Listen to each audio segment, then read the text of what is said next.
'Tis the season for scammers to play the role of the Grinch and ruin your holiday shopping by stealing your money. We'll have tips to keep you safe. And raising test scores in schools across the state with a new approach to reading. That's the goal of NYSUT. They'll be joining us to explain how the new program works and how it's going. How are you doing today? Welcome to Empire State Weekly. I'm John Gray.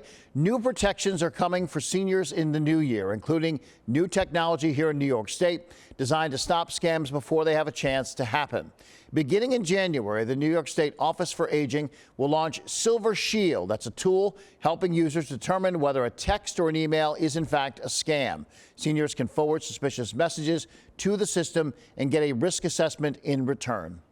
So if you get an alert, and I'll give you an example because I get them all the time, that I didn't pay my throughway toll, right? And there'll be a link in there. I simply forward it on to Silver Shield and it will spit back for me based on the language and the technology that they use, how likely the risk is that this is a scam. He went on to say that if it is a scam, they'll then tell you what to do or not to do.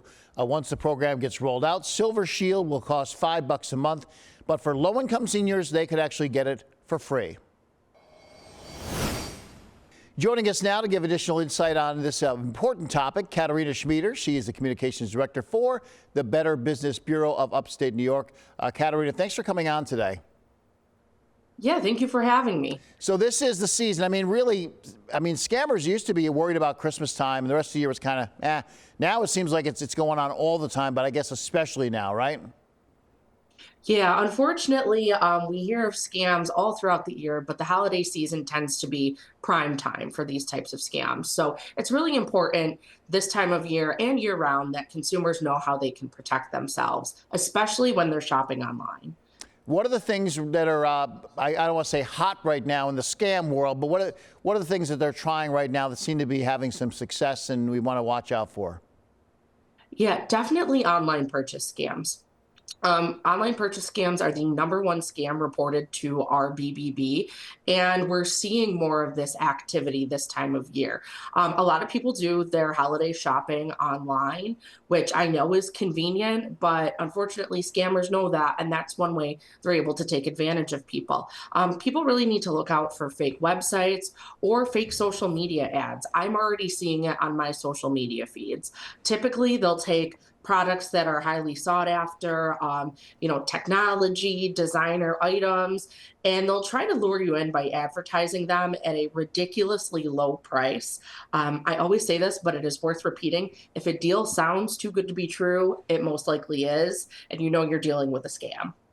You also can, and this happened to me back in January. There was a show on TV that my wife loved on Netflix, and Nicole Kidman was wearing a particular sweater, and she, I love that sweater. So I Googled, and I found a site that sold the sweater, and it looked like a legitimate site, and I ordered it, and then months later, it never showed up. I had to report them, and eventually I got a refund. But what I had done after it was too late is I Googled the name of the company, and boom, it was like Better Business Bureau, Consumer Protection. They had all these red flags. If I had just taken the extra 10 seconds to look into them, even though they were quote unquote legitimate, they had a reputation of not sending product or sending product that was damaged or just crap. I mean, is that also advice, like take an extra second, take a beat?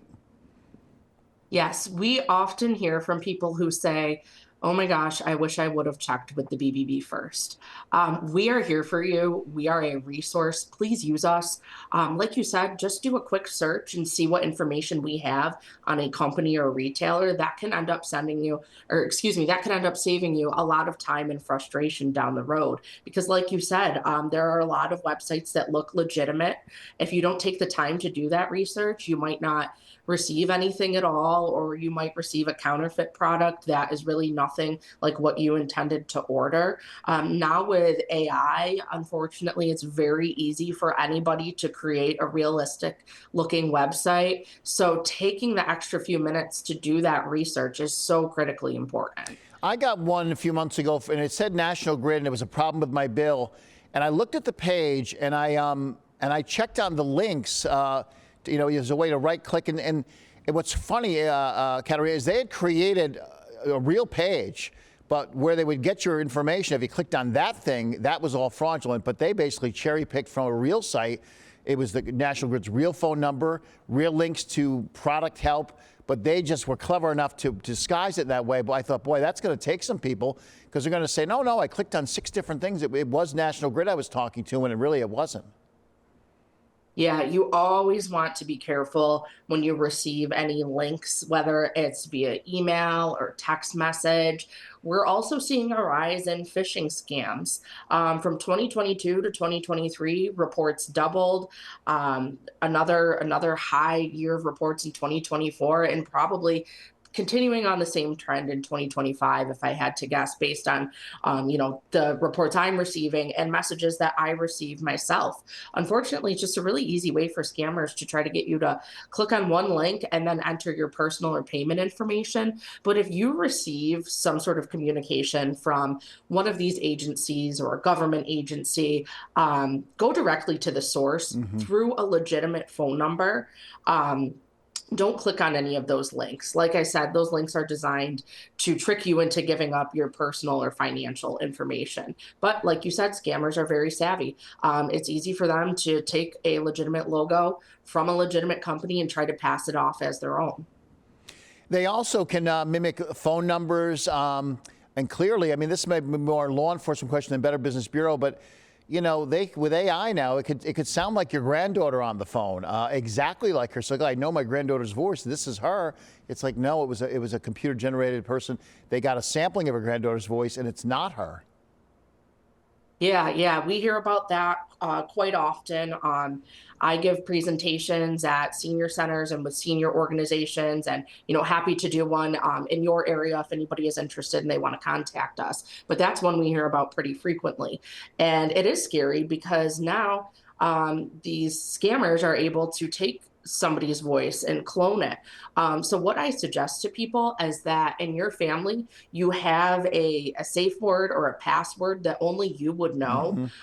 So if you do receive a phone call like this, you can ask for that information. Right. Or again, if you're not sure, hang up and try to get in contact with the loved one who is claiming to get in touch with you. But unfortunately, this is a scam that has been going around for a very long time and probably won't go away. I was just speaking to a group this morning and I said, scams are here and they're not going anywhere. And they're only getting more sophisticated with the use of AI. So that's why it's really important that we as consumers know how we can educate ourselves and protect ourselves. All right, we'll have to leave it there. Great advice, Katerina Schmieder from the Better Business Bureau. We appreciate your time. Stay warm out there in Buffalo. Thank you. You too. Teaching the teachers a better way to teach. That's the goal behind a free program being pushed by NYSET. They're going to join us after the break explaining why a child's ability to read and comprehend can really open the door to learning. And by the way, if you have a comment or story idea, please tell us about it. You can email us at news@news10.com. We're also on Twitter at WTEN.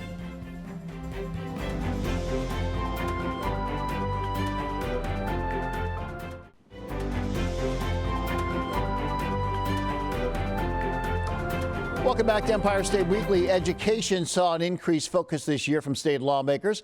The governor bringing about a statewide bell-to-bell cell phone ban, an effort to improve the students' learning. There was also a greater focus on the fundamentals with the governor's Back to Basics Reading Initiative. I caught up with the Teachers Union, New York State United Teachers, earlier, talking about the results of how it's going. Let's take a look. Joining us now to give additional insight on this, Jamie Sifone is the Executive Vice President for the New York State United Teachers. We like to call it NYSET in these parts. Jamie, thanks for coming on, talking to us today. Thanks for having me. So I'm looking at some of the press releases, the science of reading and this whole program. Talk about what this was, the whole initiative, how it came to be. Yeah, absolutely. So in 2024, the governor announced the Back to Basics Literacy Initiative, and she wanted to really put a focus on literacy in our state. The New York State Education Department had been doing this work and engaging in this work, and we came to the table saying, let's design a for educator by educator professional learning course around the best practices in literacy instruction, decided and determined by the New York State Education Department. And so it has been a true partnership from that inception of the idea and rolling it out. Was this not so much like, look, here are some new rules and your teachers are required to take this or no matter what, or, you know, or was this more like voluntary, like, hey, look, we've got this new approach. We'd like you to maybe sign up and go through some coursework and learn maybe a new way to do it, and maybe you can apply it in your classroom? It was more the latter, right? Yes, it's a professional learning course. So this supports our educators throughout their career with their continuing learning credits. And so it is not mandatory, it is voluntary. And being able to be funded by the governor's initiative really allowed us to remove the barrier of the cost for our educators. So they're able to engage in the 30 hours of professional learning that they volunteer to spend with us. And they do that at no cost, which is really exciting for them. What kind of stuff are they learning? What's new in the bag of tricks that they can apply with the kids today?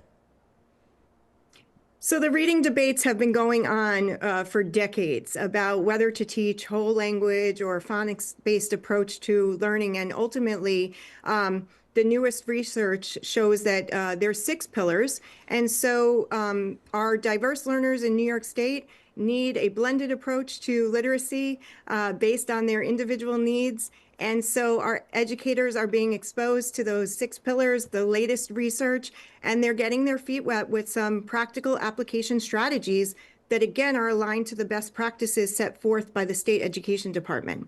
I would think, too, with teaching, I've never been a teacher, but you can't just have one size fits every student, right? I mean, you must have to have an approach where you walk in you got 26 kids maybe, you might have 7 that are way, you know, they're more advanced, 7 in the middle and 8 down a little behind, and you've got to be able to meet them all where they are, right?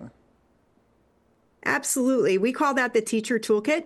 And so we want to equip our teachers with as many tools as possible when they face their students that they're serving to be able to reach into that toolkit and pull out the tool that that child needs most.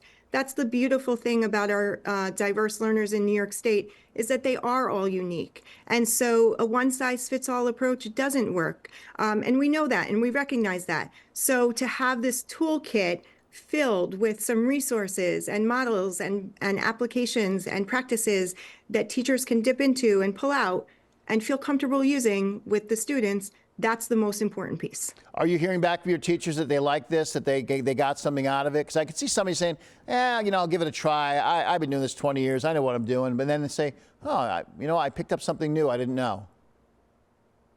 Yeah, the feedback from our educators has been overwhelmingly positive. This professional learning course is really based upon adult learning theory. And so they're appreciating the opportunities to reflect on their practice, again, have that awareness and understanding of the new research that is coming out, being able to dive into the best practices, again, set forth for literacy instruction in New York State, and having time to discuss and deepen their conversation with peers from around the state has been the feedback that has been surfacing and the trend that has been surfacing throughout. Again, I'm not an educator, but I would have to think that reading, if you can do better or well in reading, it's going to help you in a lot of other classwork, because the comprehension of other things, saying, you know what, his or her reading got better and suddenly the science score went up, or, you know, this other class they're doing better in, maybe because they're just more engaged. Yeah, we focus a lot on vocabulary strategies, right? Which helps us in all of the other content and content-specific domains for all of our interdisciplinary learning. So that's a really important piece of all of this, too. Yeah, I always tell kids, especially I deal with interns here, college age, high school, I say, look, read, read, read.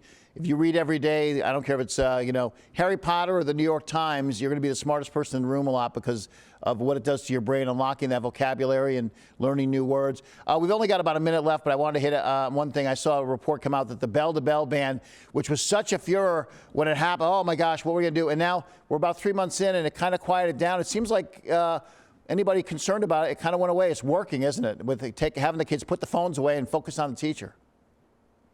Yeah, it has been really successful. And that is coming from our students' feedback, our parent feedback, and our educator feedback, that the bell-to-bell distraction-free learning is allowing instruction and teaching and learning to be maximized in our classrooms. So we are really happy.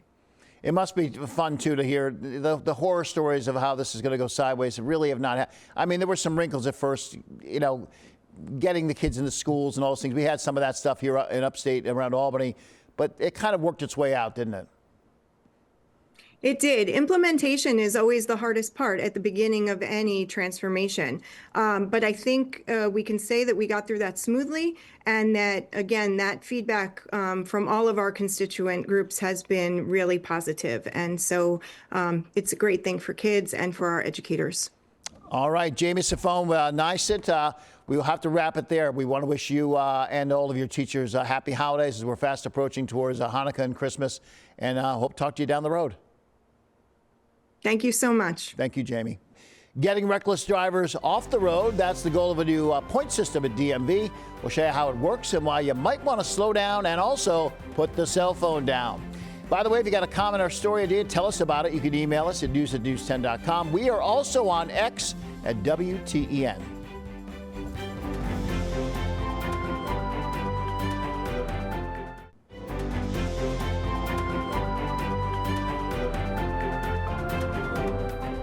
Welcome back. New regulations will start to be enforced in early 2026 to help make New York State's roads safer.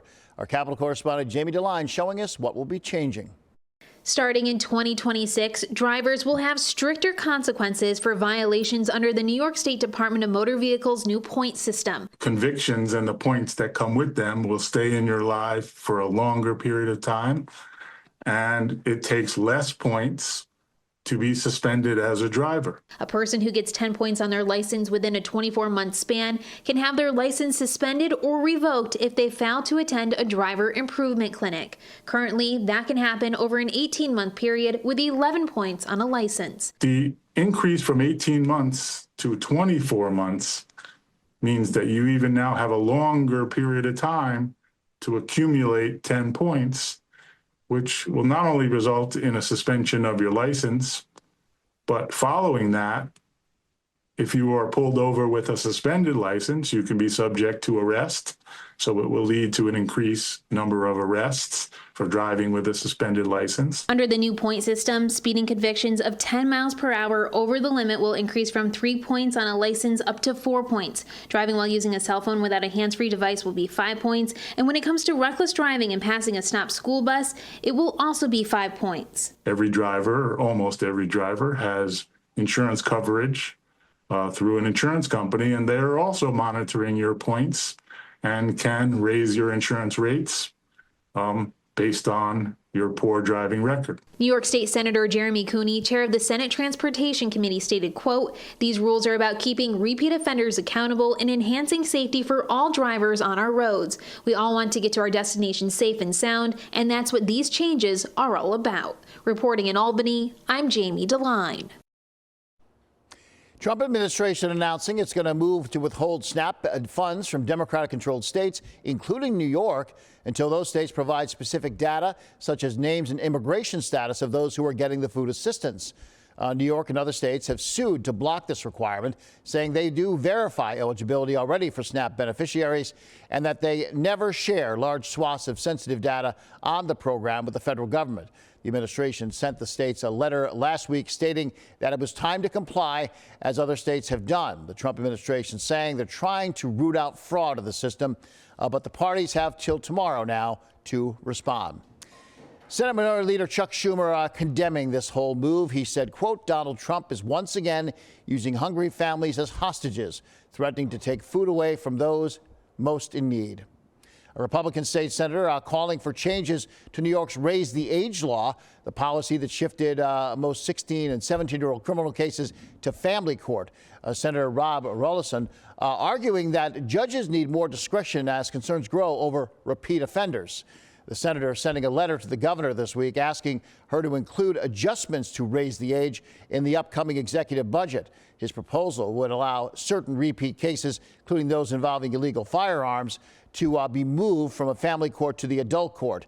Rolison says that the change would not affect first-time offenders. We need to make sure that these individuals are removed from the street and know that if they continue to do this, that they're going to be held as they can be charged as adults. Opponents of this all argue that these teenage offenders are not fully developed mentally and they do deserve some leniency. Lawmakers come back to Albany just a few weeks from now in January when debate over raise the age is expected to continue. Stick around, back with a look at the week ahead in just a bit. But if you've got a comment or story idea, let us know. You can email us at news@news10.com. We're also on X, formerly known as Twitter, at WTEN.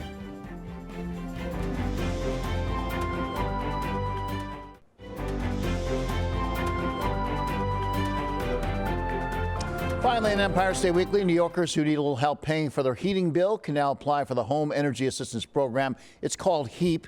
The application window was delayed for about a month because of the federal government shutdown. Eligible households could get up to $1,000 to help heat the house.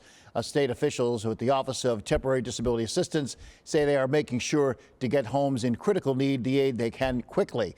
Last year, 1.5 million New York households took part in this HEAP program. We'll be sure to keep an eye on any updates or changes to the heating assistance and, of course, bring you the very latest. For now, from all of us here at Empire State Weekly, I'm John Gray. I'll see you right here next week.